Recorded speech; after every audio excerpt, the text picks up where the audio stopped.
A warning tonight for anyone thinking about replacing their roof. Be careful about who you hire to do the job. Metro Police arrested the owner of a Mount Juliet-based roofing company last weekend.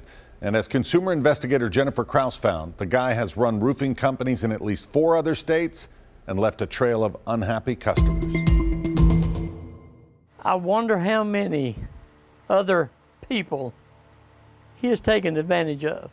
Roger Stevens knew he needed a new roof. A beautiful, durable metal roof from the Tennessee Metal Roofing Company. And he decided to call Tennessee Metal Roofing after seeing its ads and promises of a lifetime guarantee.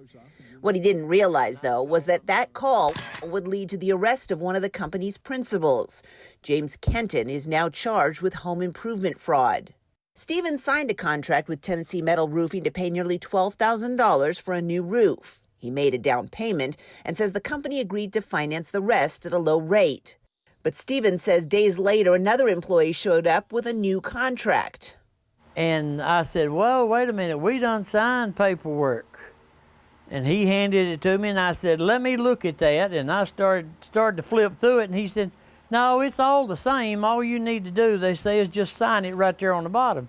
But Stevens says the price for the roof in the new contract was up to $19,000, and the interest rate was more than double what he'd agreed to.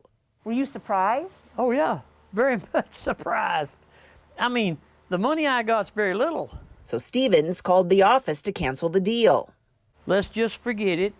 You send me my $1,990 back, and we'll just scrap the whole thing. He told me on the phone it'll be a cold day and before you get your money back.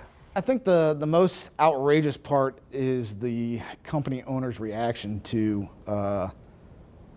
me reaching out to him. Metro Police Detective William Thorogood says James Kenton essentially told him the same thing when he contacted the roofing company and asked Kenton if he'd cashed Stevens' check.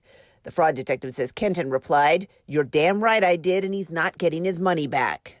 What makes this fraud is that the work wasn't done and the money was taken. And in Tennessee, we have laws that say if you want your money back, the contractor or anybody who's doing the work is required to give that money back once you've notified them through certified mail. Kenton denied our request for an interview, but his attorney in a statement blamed Stevens for violating the contract by refusing to let the company complete the repairs.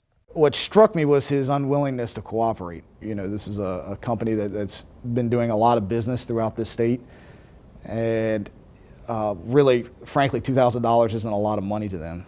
So for them to react the way they did, it was shocking. Detective Thorogood says he's heard from angry customers all across Middle Tennessee, and we've heard from at least 4 who tell us that Tennessee Metal Roofing damaged their roofs and their homes and then ignored their calls, wouldn't fix the problems, or honor the company's so-called lifetime guarantee. And this isn't the first time Kenton has run afoul of the law. Back in 2002, he pled guilty to theft by deception, unfair business practices, witness tampering, and destroying evidence in New Hampshire for double billing an elderly roofing customer and threatening another.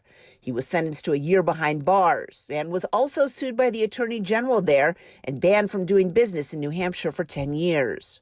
And then state regulators in Massachusetts revoked his contractor's license in 2016 after getting multiple complaints from roofing customers, and Kenton failed to pay $10,000 he owed them. Here in Tennessee, Roger Stevens just wanted a new roof. Now he wants his money back and Kenton punished. Something has to be done to where he can't do it no more.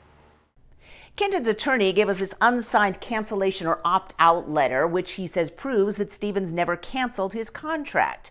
But this is not required under Tennessee law, and Stevens, in fact, says he was never even given this form. What Stevens did do was he sent by certified mail a letter notifying the company that he was canceling his contract. And that's all that's required under state law. Jennifer Kraus, News Channel 5 Investigates. Thank you, Jennifer. If you are a customer of Tennessee Metal Roofing and would like to report problems you've had with the company, we have contact information under this story on our website.